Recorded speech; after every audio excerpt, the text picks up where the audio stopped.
विविध कारणांमुळे लाडक्या बहिणी अपात्र झाल्यात। काहींच्या नावावर गाड्या आहेत, काहींचं उत्पन्न 2.5 लाखांपेक्षा जास्त आहे, काही बहिणींचं वय 65 आहे। महिला विकास व बालकल्याण मंत्री आदिती तटकरे यांनी या संदर्भातली माहिती दिली आहे।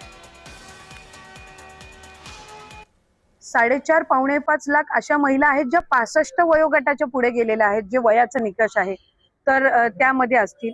त्याच्यानंतर याच्यात सरकारी कर्मचारी ज्यांनी लाभ घेतला होता ते काही हजारांमध्ये होते, 14,000-14,500 असतील।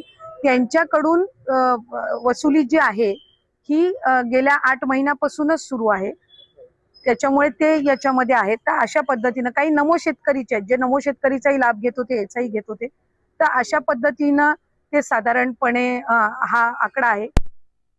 80 लाख महिला कमी केल्या तर त्यांचा तडतडाट, त्यांचा शाप या महायुतीच्या सरकारला लागेल।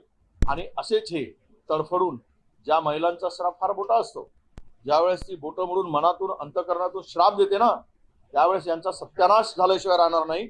अशी ती आता गावागावात सत्यानाश करायसाठी यांचा टपलेली आहे। ज्या दिवशी जातील निवडणुकीच्या मतं मागायसाठी तर यांची पूजा ती ते करेल। हे जे बनवाबनवी केली, फसवणूक केली लाडक्या बहिणीची, याचं उत्तर सरकारला द्यावं लागेल।